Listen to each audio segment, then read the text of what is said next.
Chers frères et sœurs, nous sommes réunis aujourd'hui pour célébrer le 27e dimanche du temps ordinaire, et les lectures que nous venons d'entendre nous conduisent à réfléchir sur un sujet qui touche profondément notre existence: le mariage et l'union sacrée entre un homme et une femme. Dans un monde où les fondements du mariage sont souvent ébranlés, nous sommes invités à revenir à la source même de cette union bénie, voulue par Dieu, et à réfléchir à la manière dont nous la vivons dans nos propres vies. Le mariage est une institution divine, une alliance sacrée établie dès les débuts de la création. Le livre de la Genèse, Éden 2, 18-24, nous rappelle ce moment où Dieu, dans sa grande sagesse, décide qu'il n'est pas bon que l'homme soit seul. Ainsi, il crée la femme, et ensemble, ils deviennent une seule chair. Ce texte fondateur nous montre que le mariage n'est pas une simple invention humaine, mais qu'il est le fruit de la volonté de Dieu. Dès l'origine, Dieu a créé l'homme et la femme pour qu'ils vivent ensemble dans une union indissociable, unis par un amour profond et véritable. Mais qu'en est-il de cette réalité aujourd'hui, dans notre société moderne, où tant de mariages semblent fragilisés par les épreuves de la vie? Nombreux sont les couples qui se heurtent à des difficultés qu'ils n'avaient pas prévues. Des conflits surgissent, des tensions apparaissent et parfois des séparations se produisent. Le mariage semble pour beaucoup un idéal difficile à atteindre, une réalité qui peut paraître hors de portée. Et pourtant l'Évangile de ce jour nous rappelle avec force l'importance de cette union. Jésus répond aux pharisiens en disant « Ce que Dieu a uni, que l'homme ne le sépare pas ». Ces paroles résonnent comme un appel à une fidélité radicale, une fidélité qui va au-delà des émotions du moment. Jésus ne nous demande pas simplement de rester mariés parce que c'est une obligation légale ou religieuse, mais il nous appelle à comprendre que le mariage est un reflet de l'amour fidèle de Dieu pour l'humanité. Pour les couples mariés parmi nous, posez-vous cette question: qu'est-ce qui vous unit vraiment? Est-ce seulement un contrat civil ou un engagement profond pris devant Dieu? Chaque jour de votre vie conjugale est un nouveau pas sur le chemin de la sanctification.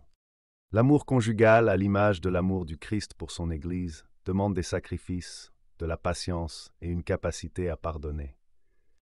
N'oublions pas que l'amour n'est pas un sentiment facile, mais un engagement quotidien, un choix que nous renouvelons malgré les tempêtes et les épreuves.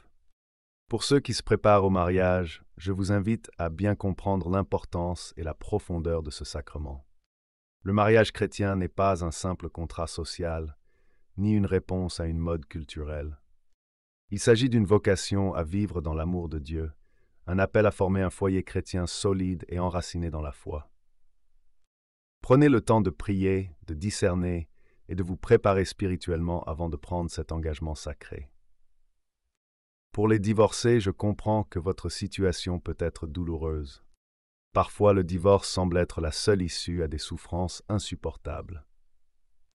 Mais sachez que Dieu ne vous abandonne pas. Il est essentiel de vous tourner vers l'Église, qui vous offre soutien et accompagnement. Si vous avez obtenu un divorce civil sans annulation canonique, il est important de régulariser votre situation devant Dieu. Vivre dans une nouvelle union sans cette régularisation peut être une source de souffrance spirituelle, car cela peut constituer une situation d'adultère selon l'enseignement de l'Église. Cela n'est pas un jugement, mais une invitation à chercher la guérison et la réconciliation. Pour les familles recomposées, vous vivez des réalités complexes, avec des enfants issus de différentes unions.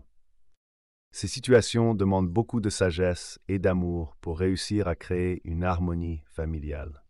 Cependant, il est essentiel de veiller à ce que votre union soit bénie et régularisée par l'Église.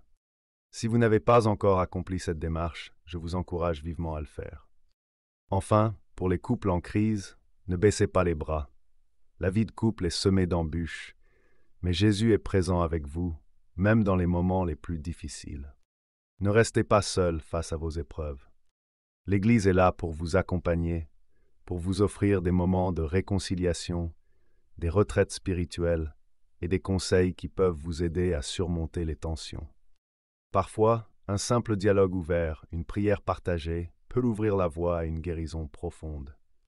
Je m'adresse également à vous, chers enfants et jeunes, qui êtes témoins de l'amour de vos parents. Vous êtes le fruit de cet amour et vous avez un rôle important à jouer dans vos familles. Priez pour vos parents, soutenez-les par votre affection et apprenez dès maintenant que le mariage est une aventure de vie, un chemin que l'on parcourt avec Dieu à nos côtés. Que nous soyons mariés, célibataires, en préparation au mariage ou même encore jeunes, nous avons tous un rôle à jouer dans la construction de l'amour véritable, celui qui vient de Dieu. Prions ensemble pour que chaque mariage soit fortifié par la grâce de Dieu, pour que chaque couple trouve la force de vivre cet engagement avec fidélité et amour. Que l'Esprit Saint soit notre guide dans chaque étape de la vie et qu'il nous aide à vivre des relations empreintes de vérité, de pardon et de persévérance.